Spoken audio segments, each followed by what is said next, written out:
Muy buenas tardes para todos. En primer lugar, agradecemos su participación en esta tercera y última jornada del Congreso Internacional de Innovación, Ciencia y Tecnología ICITEC bajo el eslogan Digitalización de las Humanidades, organizado por el Comité Iberoamericano de Ética y Bioética con la colaboración de la Asociación Latinoamericana de Estudios Sociales.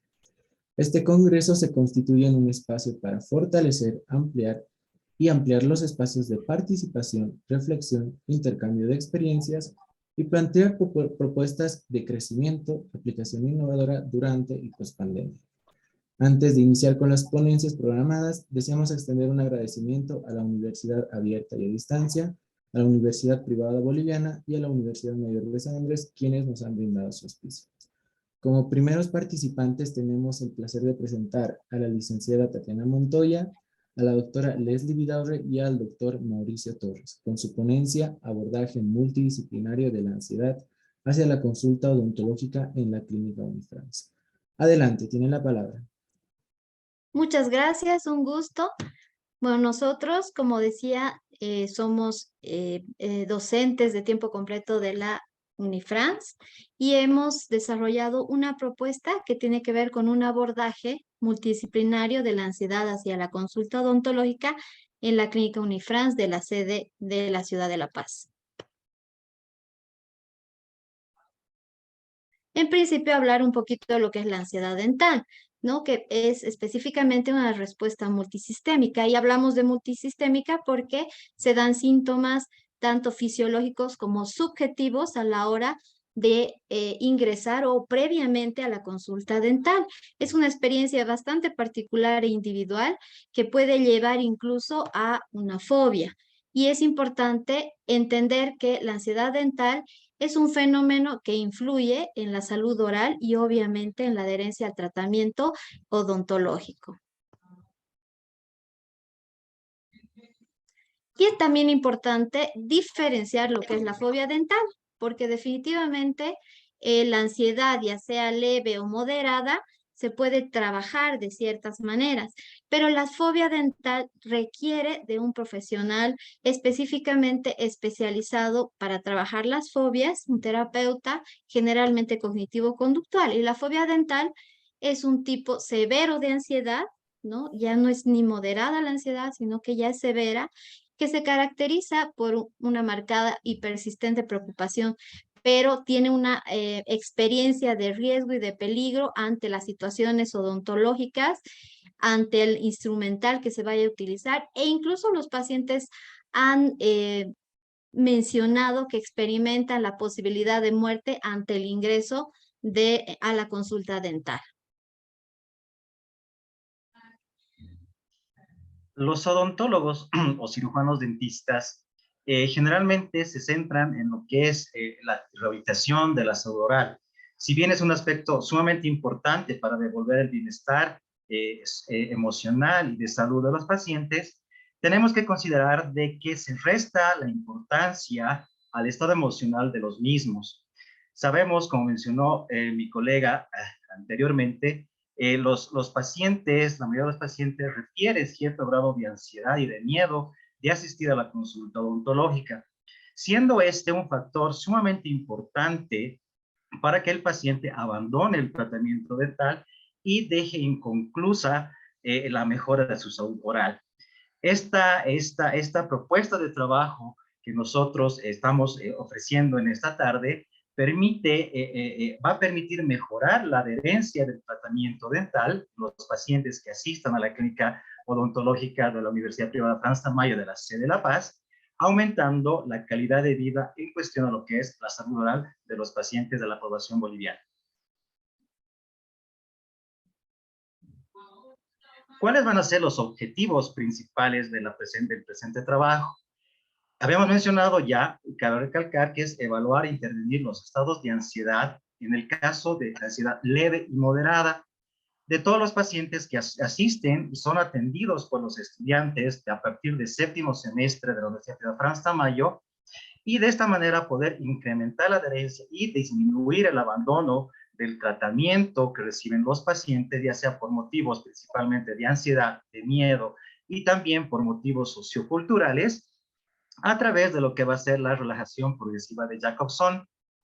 Estos niveles de ansiedad que nosotros vamos a obtener, ya sea tanto leve, moderado como también severa, se va a realizar a través de lo que es un formulario o un cuestionario que mide la escala de ansiedad de Cora, y también nos va a permitir, una vez determinando los niveles de ansiedad del paciente, poder abordar primeramente con una relajación progresiva de Jacobson y posteriormente ya brindar una información farmacológica de qué medicamentos el paciente puede utilizar previa a la consulta dental, obviamente bajo la supervisión de un colega médico, ¿no?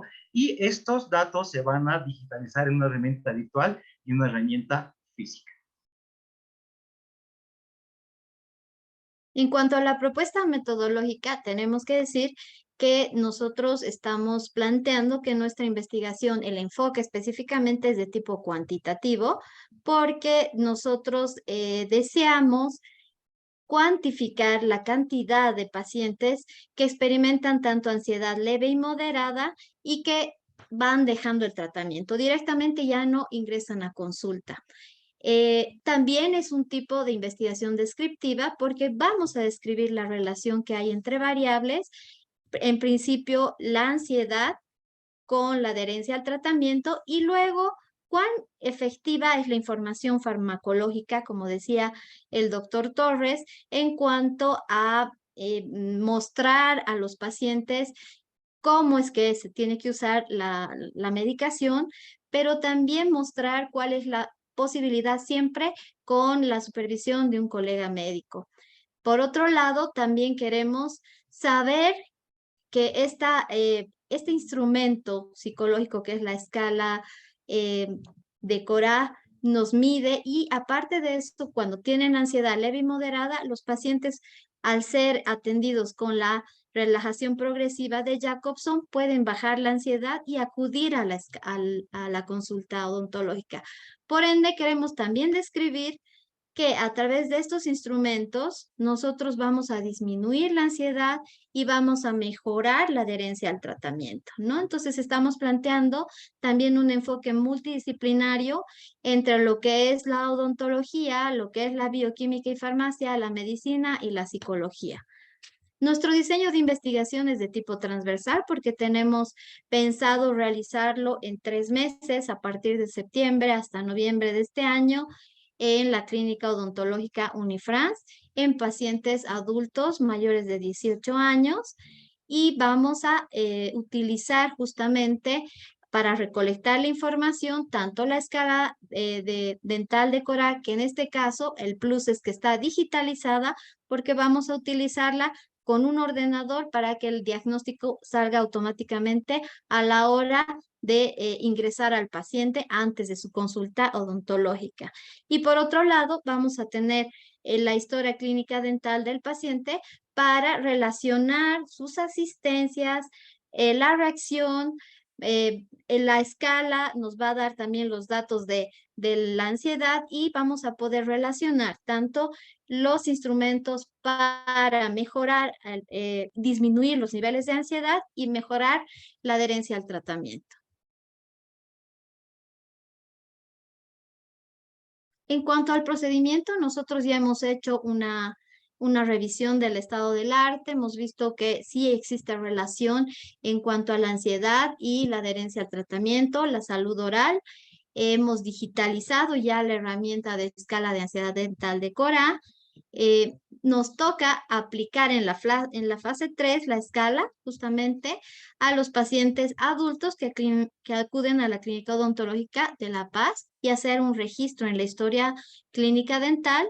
En cuanto a la fase 4, vamos a mostrarles y enseñarles cómo debería ser un tratamiento farmacológico y cuáles son las opciones. Con supervisión médica siempre.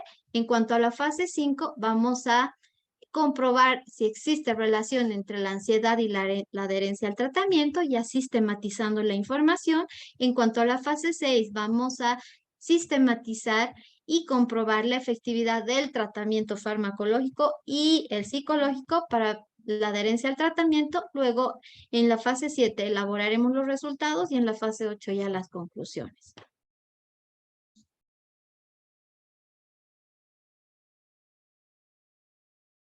Dentro de los instrumentos que vamos a utilizar es la escala de Cora, como decían mis colegas.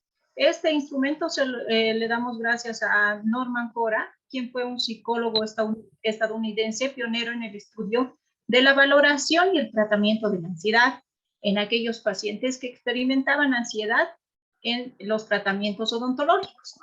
Dentro de la escala de Cora tenemos 5 preguntas muy importantes, las cuales vamos a citar desde la visita al médico previa a la visita odontológica y también cuando están en la sala de espera.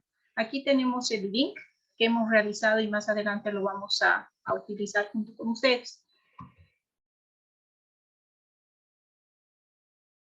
Lo que les decía, la escala de Cora tienen preguntas desde la visita al dentista, cuando están esperando el turno, cuando están en la silla ya del dentista esperando y escuchando el taladro previa a su revisión, o cuando tienen que inyectar una anestesia, y qué es lo que ellos van a sentir.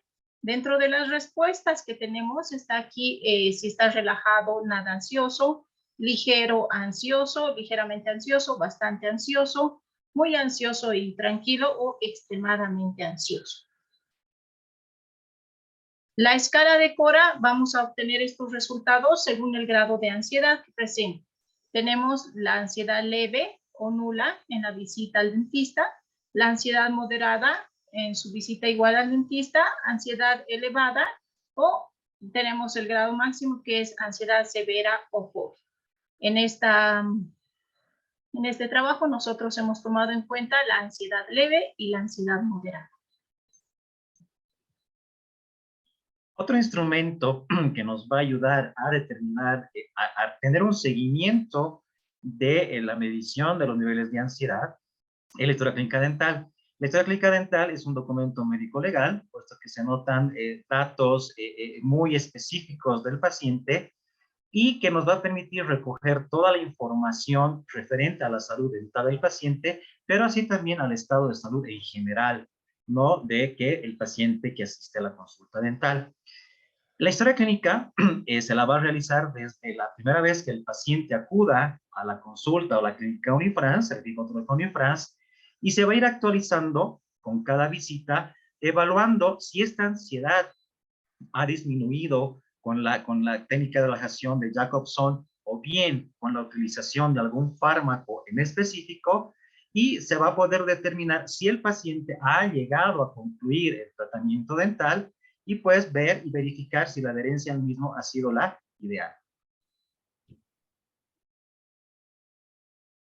En cuanto a la relajación progresiva y sistemática de Jacobson, que ha sido creada justamente en 1929, pero hasta ahora es efectiva y está validada en casi todo el mundo, podemos decir que esta escala consiste en que vamos relajando al paciente con tensión muscular y luego distensión, con respiración, y lo hacemos desde los pies hasta la cabeza para ir bajando la ansiedad. Es una técnica bastante utilizada justamente en niveles de ansiedad leve y moderada y que se puede aplicar justamente en este tipo de ansiedad que es la ansiedad dental. Entonces, es una técnica ideal para la investigación que nosotros estamos planteando en cuanto a la propuesta.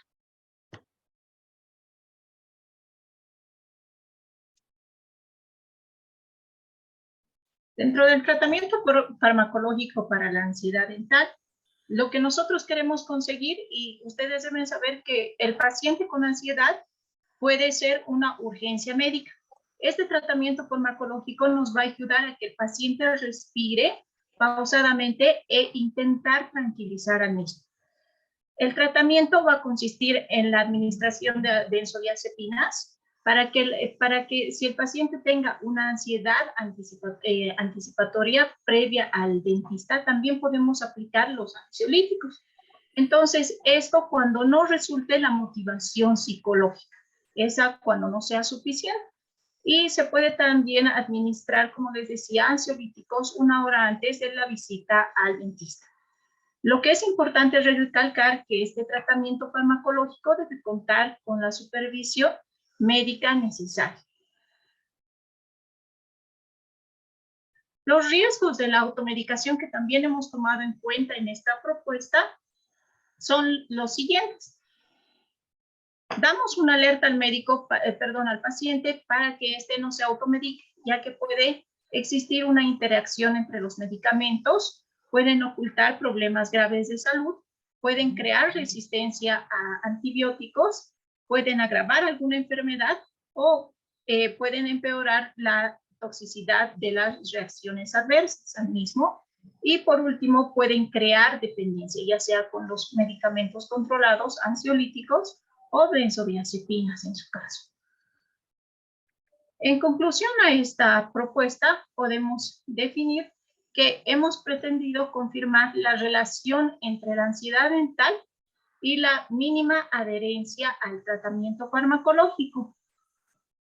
Perdón. Se salió de la presentación. No sé si me pueden seguir. Entonces, sí. Gracias. A la vez, vamos a determinar la utilidad del tratamiento tanto farmacológico como psicológico en la relajación progresiva y sistemática de Jacobson. Esta va a ser adecuada al paciente con ansiedad leve y moderada en pacientes que van a acudir a la clínica Unifrance de la sede de La Paz, Bolivia. Eso sería todo en cuanto a nuestra presentación. Agradecemos su atención. Muchas gracias, estimados licenciada Tatiana Montoya, doctora Leslie Vidaurre y doctor Mauricio Torres. Su brillante participación nos ha dejado muchos aprendizajes significativos. Continuamos con la segunda participación de esta jornada a cargo de la licenciada Mariana Flores Vargas con la ponencia Narraciones sonoras en el desarrollo y rehabilitación fonética. Adelante, estimada licenciada Flores, puede hacer uso de la palabra.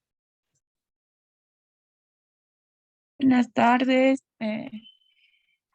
Disculpen, estoy un poco delicada, espero me puedan escuchar. ¿Dónde está mi presentación? Aquí.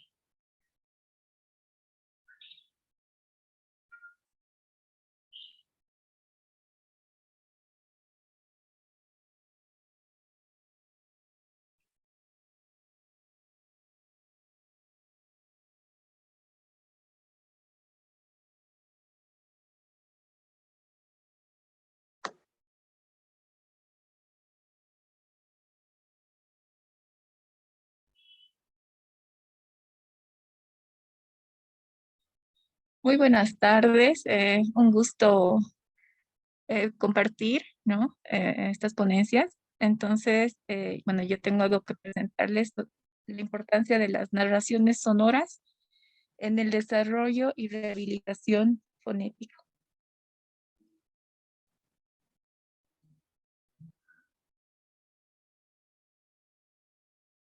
¿Me escuchan? Claramente, licenciada. Puede continuar. Gracias. Muy bien. Bueno, entonces yo quería empezar, ¿no? Colocando acá unos antecedentes importantes, muy pequeños, de dónde venimos. Bueno, se dice que el lenguaje rudimentario, como los gruñidos y gritos y balbuceos, vienen de la imitación. Ello desde los neandertales, ¿no? Quienes físicamente tenían características muy importantes, ¿no? Entre ellos podemos encontrar que su faringe era más corta, ¿no? Es por eso que el lenguaje que ellos poseían era más limitado, ¿no? Algo muy diferente a la actualidad. Entonces, Lieberman nos escribe que los neandertales, gracias a la imitación que ellos realizaban mediante los gruñidos, pues las primeras vocales que ellos realizaban fueron la A, la I y la U, ¿no? Tomando en cuenta que sus características anatómicas eran muy diferentes a los de la actualidad. ¿Qué tenemos en narraciones sonoras? Bueno, la narración sonora es una representación, ¿no? De una situación o un texto mediante el desarrollo de sonidos con el apoyo del cuerpo, ¿no? A esto me refiero de los órganos fonoarticulatorios como la boca, que es donde me voy a centrar, ¿no? Además de algunos elementos, podrían ser algunos elementos, otros objetos, algunos objetos concretos que podrían colaborar el desarrollo de estas actividades. La fonética es el estudio de los sonidos físicos de una lengua, ¿no? Es la rama de la lingüística que estudia la producción y percepción de los sonidos de una lengua con respecto a sus manifestaciones físicas. En este recuadro les estoy compartiendo la adquisición fonética por edades, ¿no? Entonces, en este caso, acá tenemos tenemos diferentes consonantes. En mi rama la llamamos fonemas, ¿no? De acuerdo al desarrollo fonético por edad. Por ejemplo, de 3 años a 3 y medio, el paciente pediátrico ya tendría que haber adquirido las siguientes consonantes, como la M, la ñ, K, Ch, T, Y, P, N, L, ¿no? Y así sucesivamente. Las onomatopeyas. ¿Qué son las onomatopeyas? Bueno, las onomatopeyas, de acuerdo a la Real Academia Española, ¿no? Es una imitación o una recreación del sonido en el vocablo que se forma para significarlo. En este caso, acá les tengo algunos ejemplos, ¿no? Onomatopeyas ambientales. En mi área trabajamos con onomatopeyas de animales, ambientales y también corporales, ¿ya? Las cuales se aplican y se adaptan muy bien tanto a los usuarios pediátricos como al adulto, ¿no? O también al usuario infanto-juvenil. Acá también tenemos algunas características del desarrollo del lenguaje por meses, lo cual es importante, ¿no? Es importante identificar en qué edad, del usuario pediátrico, en qué edad se encuentra el niño. Por ejemplo, tal vez llega una mamá, llega un papá, ¿no? Con el niño pequeño, de repente tiene 7 meses, ¿no? Y entonces el papá nos pregunta, ¿no? Bueno, mi hijo ya dice palabras y en realidad a los 7 meses, bueno, no serían palabras, sería balbuceo. Entonces, este cuadro que tengo acá es muy importante para tomar en cuenta, identificar en qué edad se encuentra el usuario pediátrico, ello para posteriormente intervenir en los usuarios, ¿no? Esto en los usuarios pediátricos. El estudio en el que yo he visto importante resaltar es más cualitativo, ¿no? Observacional. Y empieza todo de una anamnesis fonobiológica, ¿ya? En el caso de los usuarios pediátricos, importante tener una entrevista con los padres o la madre, perdón, el padre, la madre, o en todo caso, la persona con la que pasa más tiempo el niño, ¿no? Podría ser un cuidador, tal vez un abuelo, un tío o un hermano. También nos ayuda mucho ese tipo de información. Es importante. También estoy manejando el protocolo de evaluación del habla. No especifique aquí cuál, ya que tenemos usuarios de diferentes edades, ¿no? Los usuarios pediátricos, los infantiles, infanto-juveniles y los adultos, ¿no? Entonces, de acuerdo a eso, se va realizando un seguimiento de acuerdo a la intervención. Entonces, la población a la cual está enfocada el desarrollo de las narraciones sonoras es, en el caso de los usuarios pediátricos, son los menores, ¿no? Que se encuentran en el proceso del desarrollo del lenguaje, ¿no? Vamos a mencionar acá algunos diagnósticos, ¿no? Como algunos trastornos del lenguaje. que podrían ser secundarios a autismo de repente, ¿no?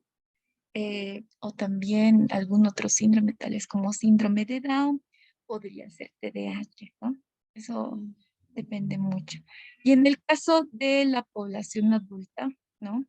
Me he querido enfocar más en los síndromes neurológicos adquiridos, como ser pacientes con Parkinson, Alzheimer, algunas demencias, ¿no? ACVs y enfermedades desmielinizantes, ¿no? Tal vez como Guillain-Barré, que no es muy común, pero siempre es, ¿no? Eso como ejemplos. Los requisitos que el usuario debería tener para aplicar las narraciones sonoras son que el usuario, ¿no? tenga un conocimiento y dominio de su esquema corporal. Y me enfoco más a los órganos fonoarticulatorios, ¿no? Es decir, la boca, la lengua, ¿no? El paladar, ¿no? Luego, la discriminación auditiva debería ser más correcta. Discriminación visual, ¿no? Motricidad fina, coordinación dinámica y un buen equilibrio, organización espacial y temporal, coordinación oculomanual, eso es muy importante, motricidad bucofacial, estimulación de los músculos fonatorios y coordinación de los movimientos para la articulación. Entonces, de acuerdo a la valoración que se da desde la anamnesis y el protocolo de la evaluación del habla, ¿no? Del habla en los usuarios pediátricos como también en los usuarios adultos, se ha visto conveniente enfocarse a partir de si el usuario podría cumplir con ciertas características en su habla, en su lenguaje, de realizar onomatopeyas, ¿no? Sonidos o incluso identificar, ¿no? Con cuáles de los fonemas podría tener dificultades. Sílabas, palabras, frases y narración. Acá, bueno, tenía un ejemplo cortito, nada más, ¿no? José camina apresurado sobre el suelo rocoso. Ese es un ejemplo bastante pequeño de cómo el usuario, una vez que realiza la intervención, pues tendría que interpretar, ¿no? De acuerdo a la evolución que ya ha tenido. Eh, los beneficios que yo estoy encontrando acerca de las narraciones sonoras en los pacientes con problemas en el desarrollo fonético, como también el- la rehabilitación, rehabilitación como tal, pues puedo resaltar que estimulamos estas áreas, ¿no? Que son la corteza frontal, la corteza motora, ¿no? Corteza parietal, corteza posterior, hipocampo, corteza auditiva, cerebelo y corteza. Entonces, todas estas características están enmarcadas desde, o bueno, desde la evaluación, seguimiento, evolución y su posterior alta. Gracias.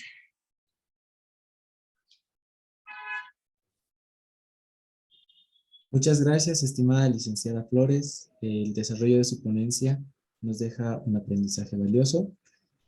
A continuación, tengo el placer de presentarles a la universitaria Maribel Zanca con el tema titulado Trastornos hipertensivos en el embarazo. Adelante, Maribel, puedes hacer uso de la palabra.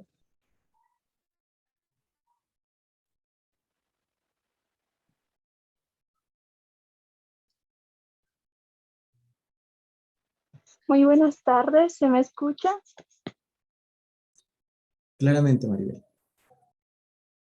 Perfecto. Un momento, por favor. Por supuesto.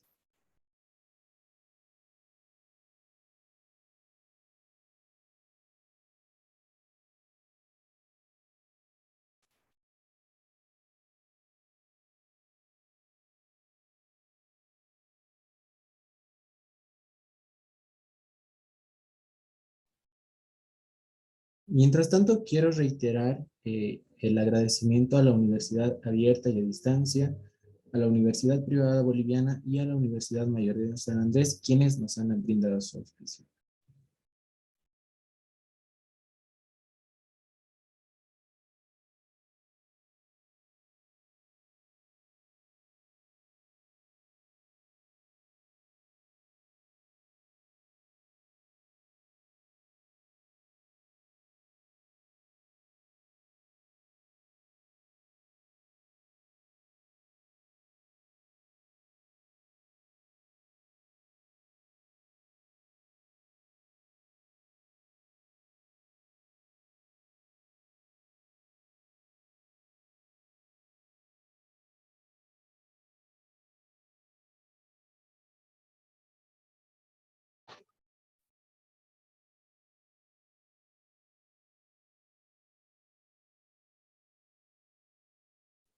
¿Ya se encuentra lista, Maribel?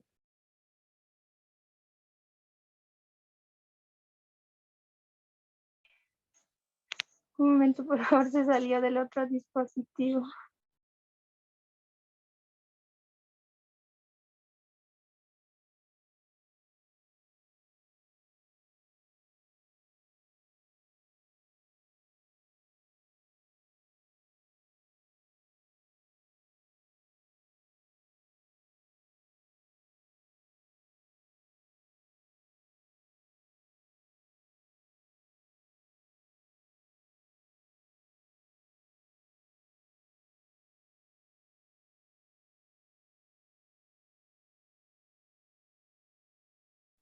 Maribel, no la podemos escuchar.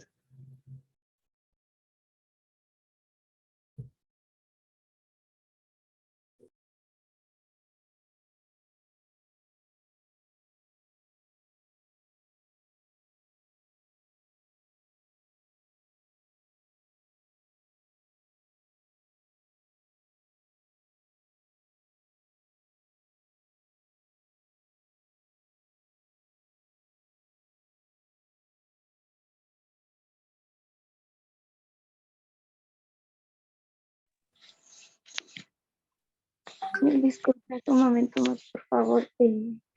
Maribel, ¿le parece si damos paso a la siguiente ponente mientras usted pueda solucionar el tema de conectividad? Claro que sí, mil disculpas. Gracias. No se preocupe.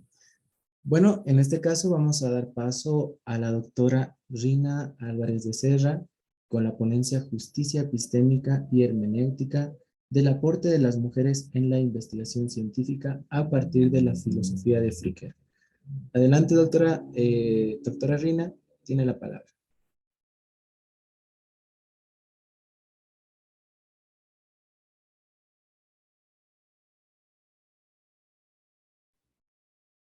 Gracias, muy amable. Un minuto, voy a encender la cámara, por favor. Y voy a compartir la pantalla, estimado colega Gabriel. ¿Te parece? Muchas gracias, estimada doctora. A usted, a usted.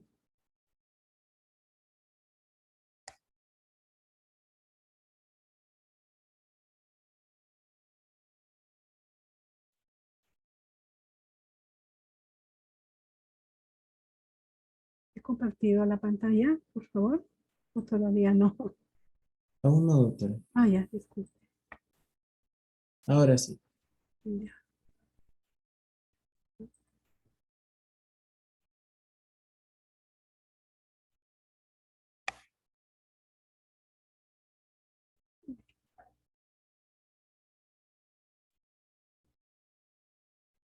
En primer lugar, deseo saludar a la audiencia y agradecer especialmente a la presidenta de este congreso, ¿no? Innovación, Ciencia y Tecnología, Congreso Internacional que se lleva a cabo desde el día 27 de julio. Al respecto, ¿no? Me ha tocado una ponencia libre sobre justicia epistémica y hermenéutica del aporte de las mujeres en la investigación científica a partir de la filosofía de Fricker. Disculpen más bien un poco la voz, estoy un poco resfriada, van a disculpar. El propósito, el objetivo, el propósito en realidad de esta ponencia es aportar básicamente una reflexión de conciencia explícita, pero también con argumentos críticos de cómo es que se dan las relaciones entre la prioridad, ¿no?, de la justicia epistémica y hermenéutica respecto a la producción científica de las mujeres. Esta reflexión se hace básicamente a partir de la filosofía de Miranda Africa. El objetivo es explorar el concepto de justicia epistémica y hermenéutica a partir de las jerarquías dominantes del conocimiento que al parecer nos devela una injusticia epistémica. Un punto importante por el que podríamos partir, ¿no?, ya que se está tratando acerca de la justicia, es abordar, ¿no?, la pregunta, ¿qué es la justicia? Bueno, la justicia es un tema central que se ha tratado de responder desde todas las épocas de la historia, ¿no? Cabe mencionar, ¿no?, que ninguna otra pregunta ha sido planteada, ¿no?, más apasionadamente que esta pregunta. Desde la antigüedad hasta la época actual, es una pregunta que carece en realidad de respuesta. No tenemos una respuesta precisa acerca de qué es la justicia. Sin embargo, ¿no?, es importante precisar que es una característica no precisamente social, pero sí una virtud del hombre.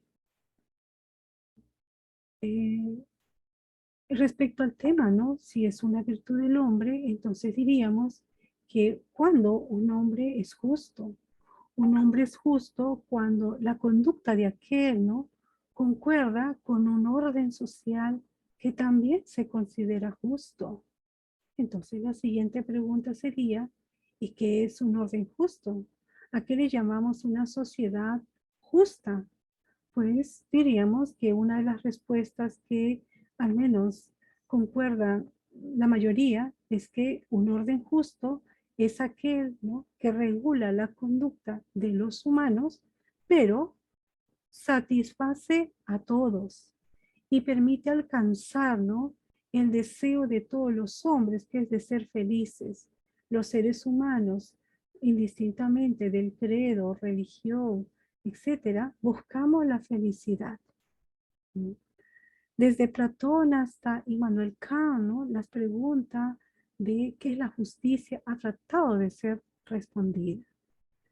A modo de colofón, podríamos decir, ¿no?, que la justicia siempre ha sido y es una eterna aspiración humana a lograr la felicidad en una sociedad. En tal sentido, ¿no?, para analizar la justicia epistémica, entonces conviene abordar el espacio negativo, es decir, a qué le llamamos injusticia, en este caso, epistémica. Cabe resaltar, ¿no?, que desde digamos, desde la teoría o desde el lenguaje filosófico, se reconoce a la injusticia epistémica como un género distintivamente epistémico de injusticia. Distintivamente epistémico de injusticia. Miranda Africa indica, ¿no?, en que ella fue la primera, esta filósofa inglesa, fue la primera, o mejor dicho, fue quien acuñó el término de injusticia epistémica, ¿no? ¿Y qué significa? Injusticia epistémica alude al hecho de que alguien es agraviado específicamente en su capacidad de conocedor y en consecuencia agraviado también en una capacidad esencial para el valor humano. A raíz de esta definición genérica, Miranda Africa también reconoce dos dimensiones, ¿no?, de dos prácticas epistémicas fundamentales, que son la injusticia testimonial, ¿no? Que deriva del hecho, ¿no? Del reconocimiento o del conocimiento que uno obtiene cuando cuenta algo, cuando dice algo. Por lo tanto, está referido a obtener conocimiento a ser contado. Y por último, en segundo lugar, la injusticia hermenéutica.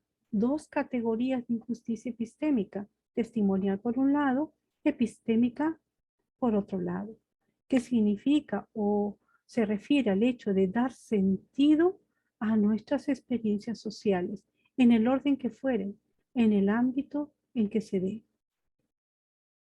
Siguiendo con la pregunta, ¿no?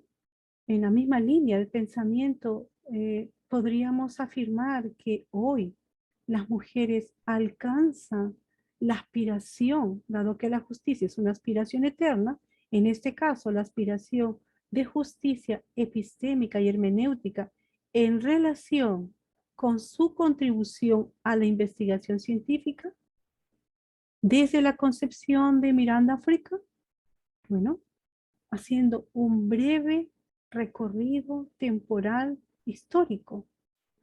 Mary, ¿no? Somerville, ¿no?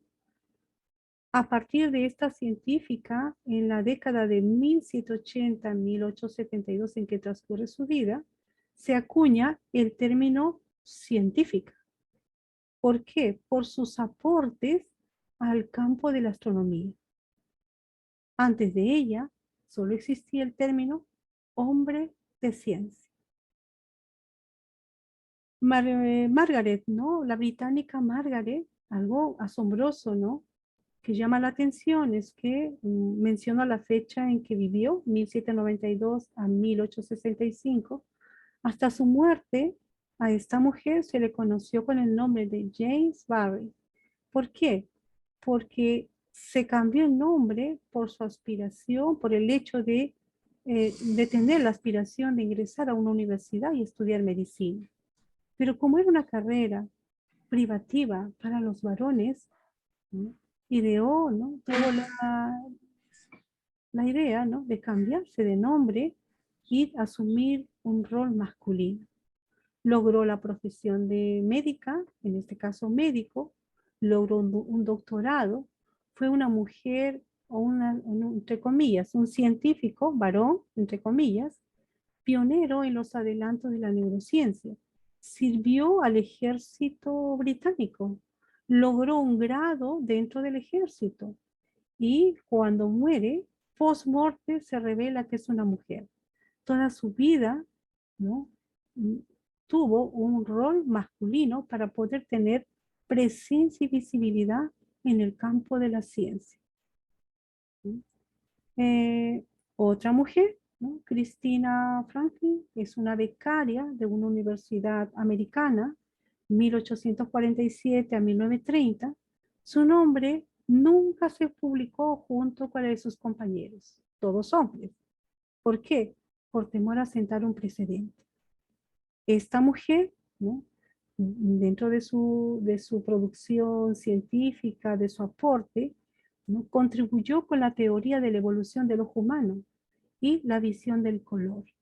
Sin embargo, no figura en ningún documento científico porque se iba a crear un mal precedente. Y así muchas mujeres, ¿no? Que han tenido un rol importante en el campo de la ciencia y la tecnología, pero que prácticamente, ¿no? Su vida, sus aportes, en muchos aspectos han sido invisibilizados.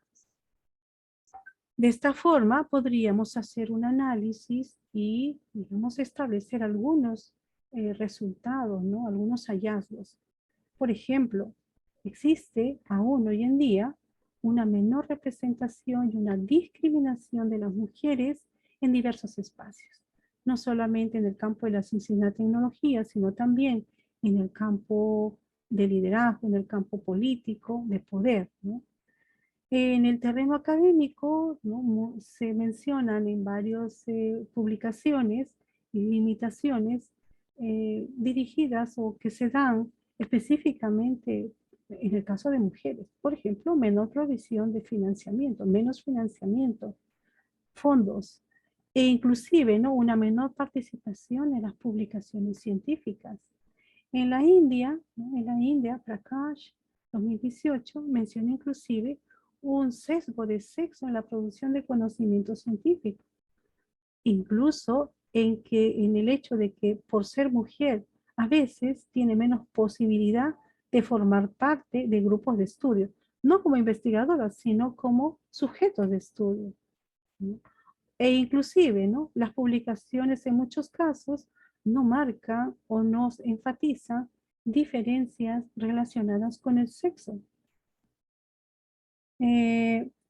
También en la India, Panjal, en el año 2019, ¿no?, ya mencionaba, ¿no?, que en las publicaciones, cuando participaban mujeres, ¿no?, algunas autoras han sido degradadas, ¿no?, e incluso descartadas por los editores.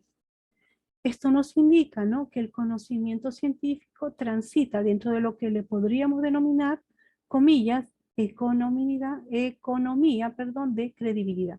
Un círculo donde dentro de una economía de credibilidad son los varones, ¿no?, los que aparecer tienen mayor posibilidad de ser más creíbles, ¿no?, que las mujeres.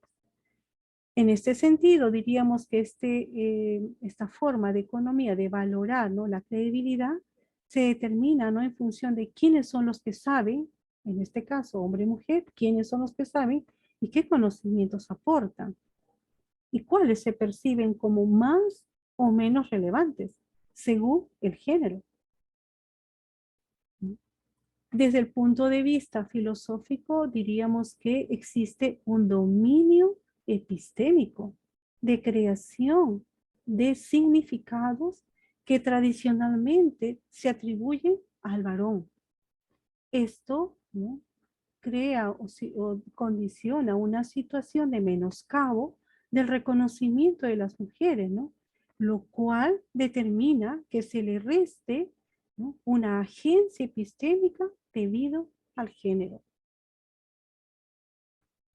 En tal sentido, ¿no?, la cuestión de injusticia epistémica en la ciencia podría abordarse desde dos perspectivas muy claras, ¿no?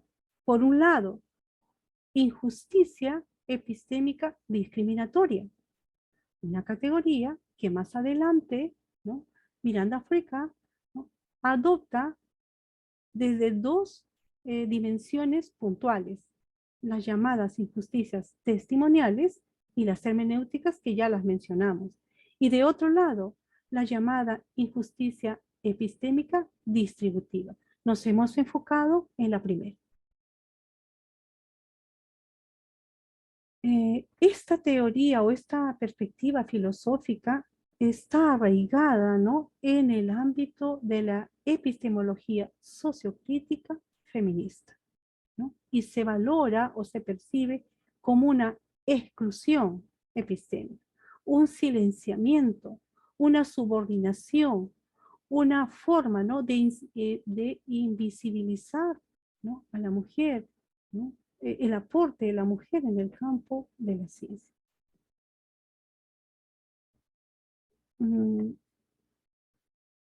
Si es así, ¿no?, y ya estamos encuadrando el punto, los hallazgos dentro de lo que es la injusticia hermenéutica, diríamos que esta injusticia ya no epistémica, sino básicamente hermenéutica, el otro punto digamos, de análisis, estaríamos, ¿no?, frente a grupos hermenéuticamente marginados. ¿Y quiénes son grupos? ¿A quiénes les llamamos grupos hermenéuticamente marginados? Aquellos que realmente no pueden participar plenamente de los procesos sociales, pero de creación de significado. No nos referimos al hecho de que no puedan participar como científicas, como investigadoras, como, digamos, autoras de artículos científicos, no. Nos referimos al hecho de que no podrían participar plenamente de aquellos procesos sociales intersubjetivos que se dan en las sociedades para crear significados, ¿no? Significados en relación con conceptos que son compartidos por todos, hombres y mujeres, pero también de las formas o los modos de interpretación. ¿Qué tiene mayor credibilidad? ¿Quiénes producen el conocimiento de mayor credibilidad, ¿no?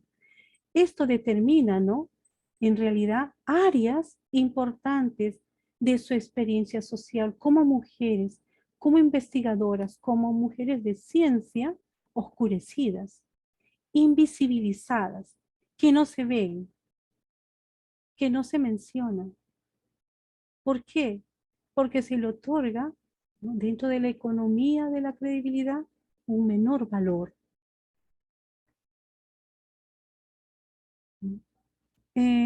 En muchos casos, las mujeres articulan de modo efectivo las características de su experiencia para su propia comprensión, pero en muchos casos tampoco no ocurre esto.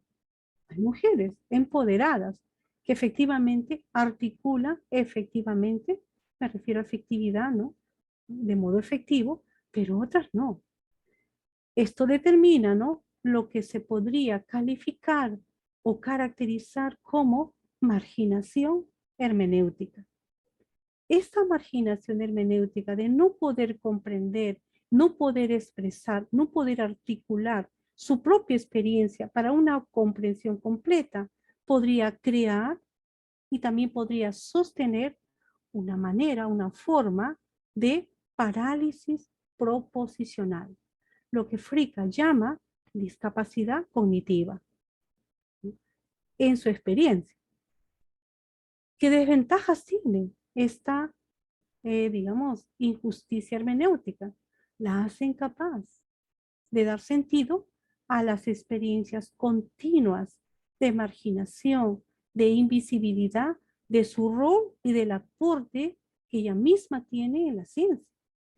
A su vez, ello va a enervar la posibilidad de poder actuar, de poder protestar y mucho menos de poder asegurar que realmente, ¿no?, inicie, sea, digamos, tenga un rol activo para poder detener estos hechos, para poder establecer o generar medidas efectivas y detener esta forma, ¿no?, de injusticia epistémica, hermenéutica. En el campo de la filosofía, ¿no?, consideramos, ¿no?, de que podría, una perspectiva filosófica que podría ayudar a alcanzar una justicia epistémica y hermenéutica de las mujeres en su rol, ¿no?, como agentes, ¿no?, epistémicos de la ciencia, es la teoría del conocimiento, del reconocimiento. Una teoría que parte del campo social interdisciplinario de la filosofía social diagnóstica. Esta teoría, ¿no?, se centra en el reconocimiento intersubjetivo entre seres humanos, especialmente, ¿no?, hombres y mujeres, para disminuir, para cortar esa brecha, esa asimetría. Desde ese punto de vista, el asumir esta teoría, ¿no?, y esta posición filosófica llevada a la práctica nos puede aportar el hecho de que efectivamente se reconozca, nosotras como mujeres, me incluyo, reconozcamos ese rol y a su vez sea reconocido por otros. Es un concepto distintivo que nos permite articular, uno, complejidades formales. Digamos, este tema, ¿no?, de este diagnóstico social, esta teoría del reconocimiento es estructural, ¿no? Es estructural, no parte solo de las personas, es la estructura, es la sociedad la que también, ¿no?, participa de manera activa o pasiva en el hecho de que se reconozca o no la persona, en el hecho de que se dé o no una justicia o una injusticia epistémica. Por tanto, esta teoría implicaría, ¿no?, enlazar las complejidades formales, más las estructuras, más la actitud, más la patología social.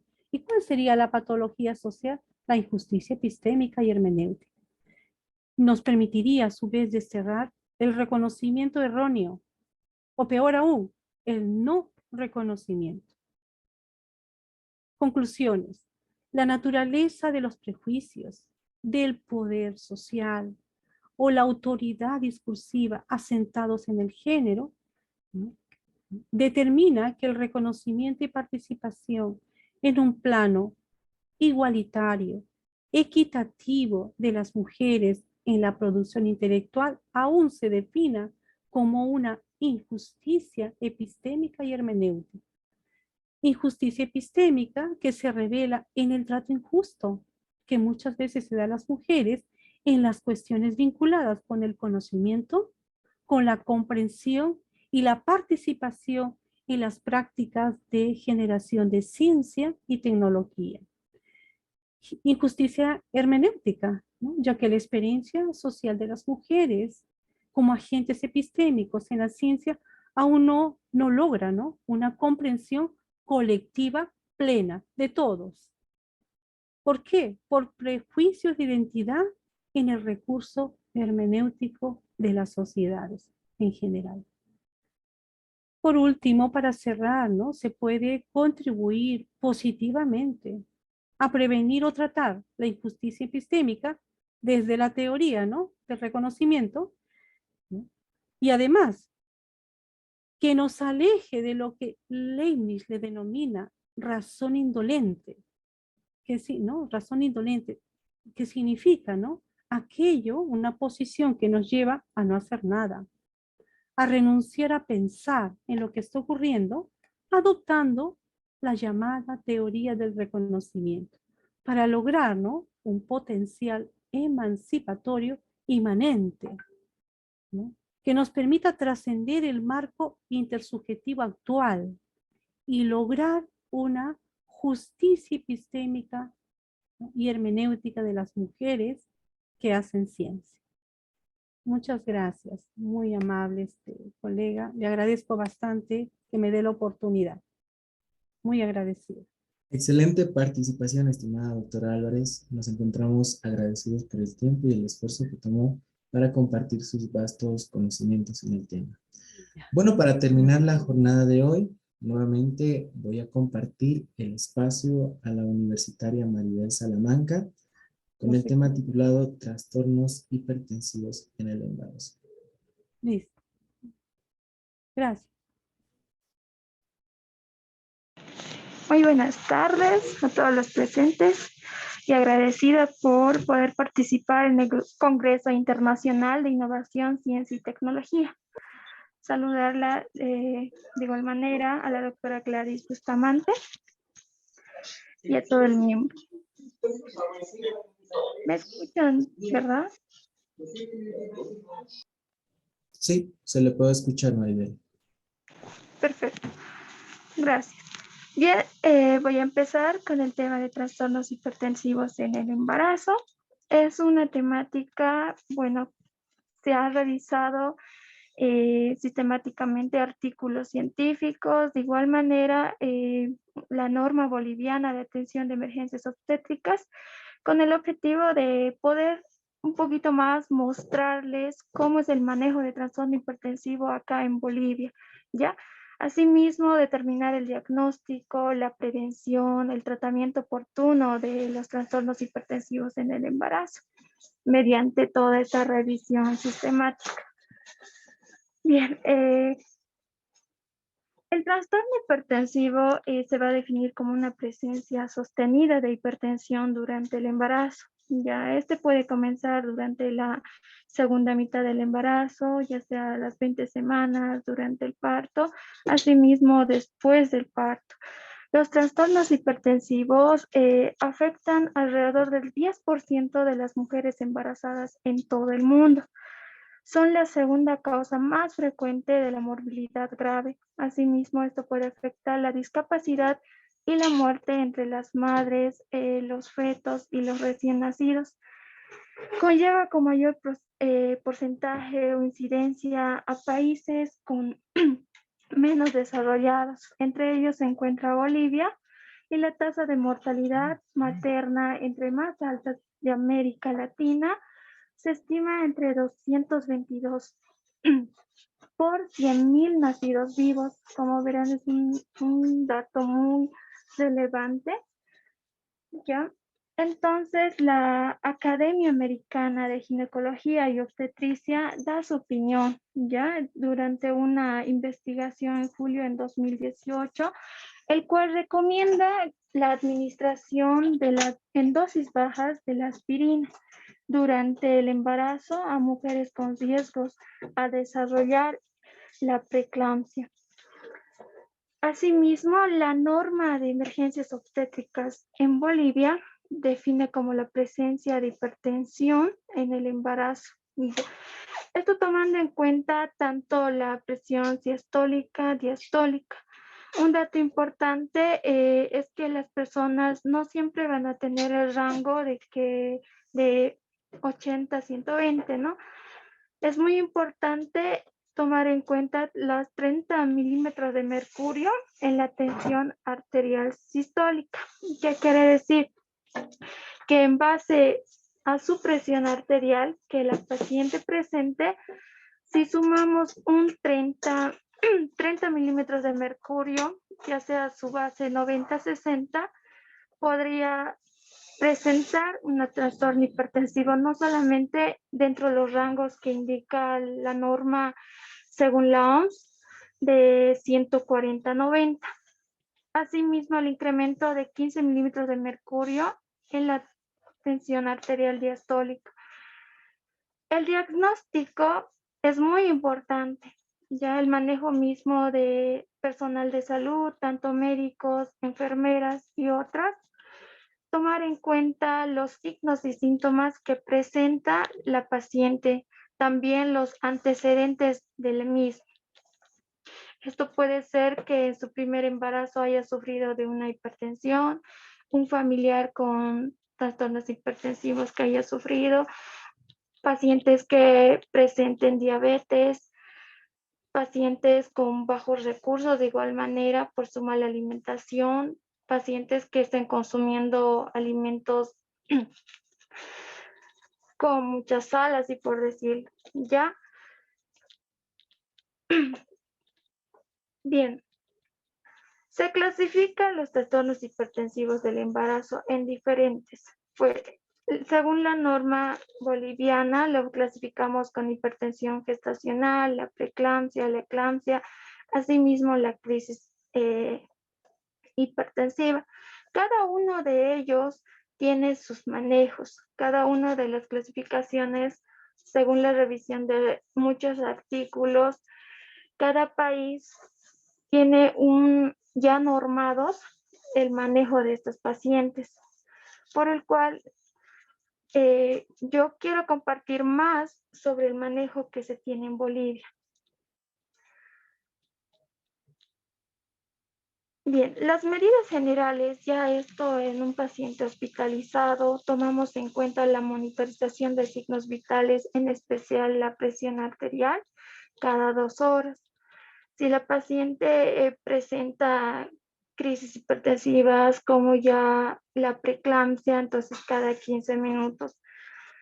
Tenemos que tomar en cuenta una vena, ¿ya?, de buen calibre, por el cual tomar la bránula tanto 16 o 18. Valorar asimismo la habitabilidad fetal. Administrar más que todo el sulfato de magnesio, el SUSPA, ¿no? El esquema del SUSPA. Como dosis de carga tomamos en cuenta 4 ampollas de 1 gramo al 10%, el cual se va a ir administrando lentamente dentro de 20 a 30 minutos. También se puede administrar el mismo en 200 ml de solución fisiológica. De igual manera, tomar en cuenta nuevamente la presión arterial. Posterior a la dosis de carga, tomamos en cuenta la dosis de mantenimiento, que son las 10 ampollas de sulfato de magnesio en 900 ml. Tenemos que tomar en cuenta las 33 gotas de acuerdo al manejo, ya que se tiene de diferentes médicos. No se puede sobrehidratar, así por decirlo, al paciente porque se puede causar un edema agudo de pulmón, ¿ya? Seguido esto, tomamos en cuenta también la administración de antihipertensivos, como es el nifedipino. Tomamos en cuenta también valorar los reflejos osteotendinosos, esto por el sulfato de magnesio. Si el paciente presenta estos reflejos, entonces administramos lo que es el gluconato de calcio como un antídoto. Si la paciente presenta trastornos hipertensivos dentro de las 26 a 34 semanas, es apta para recibir la dosis de betametasona.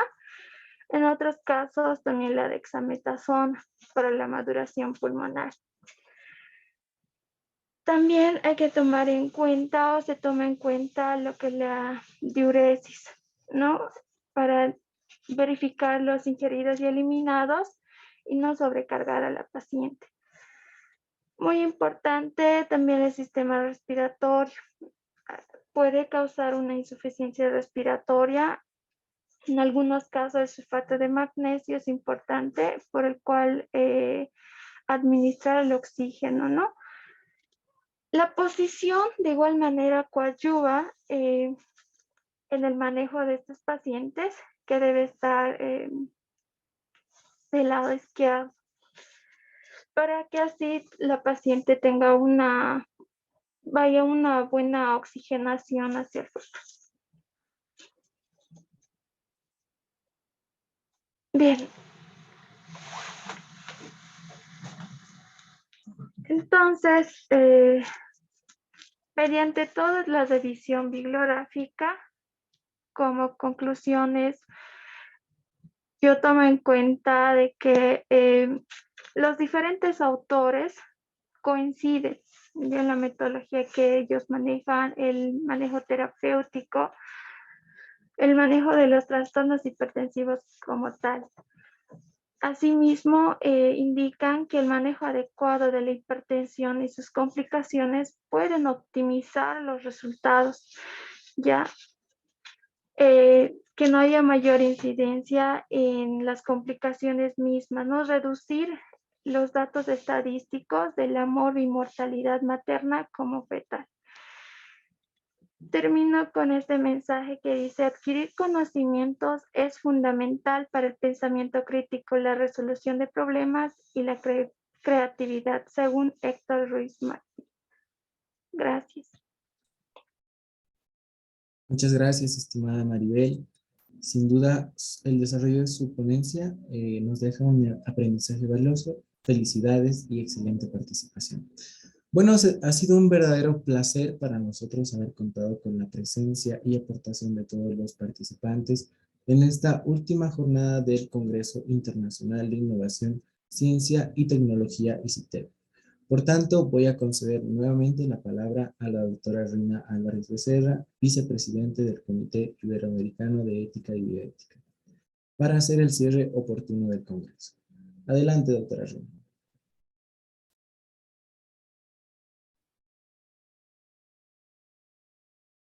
Muchas gracias. Ay, disculpe, tengo problemas con la cámara, colega Gabriel. Disculpe, por favor. Bueno, en primer lugar, ¿no? Deseo agradecer a los asistentes a este importante Congreso Internacional de Innovación, Ciencia y Tecnología, ICITEC 2022, Digitalización de las Humanidades. Realmente el éxito del Congreso ha sido posible gracias a la presencia de ustedes. Hemos sacado mucho provecho por las experiencias, el conocimiento de los ponentes que se han presentado en las diferentes salas que se han dado en este Congreso. Les agradezco infinitamente y en nombre de la doctora Gladys Bustamante Cabrera, presidenta del Congreso Internacional de Innovación, Ciencia y Tecnología 2022, presidenta del Comité Iberoamericano de Ética y Bioética, y a nombre de todo el equipo organizador, les agradezco mucho su presencia, sus aportes, y con sinceridad esperamos estar reunidos muy pronto en otra jornada académica y de la ciencia, ¿no? Muchas gracias. Con estas palabras, por favor, permítame clausurar este importante evento. Colega Gabriel, muy amable por su acertada dirección en la sala de la tarde, y me despido con un abrazo a la distancia, ¿no?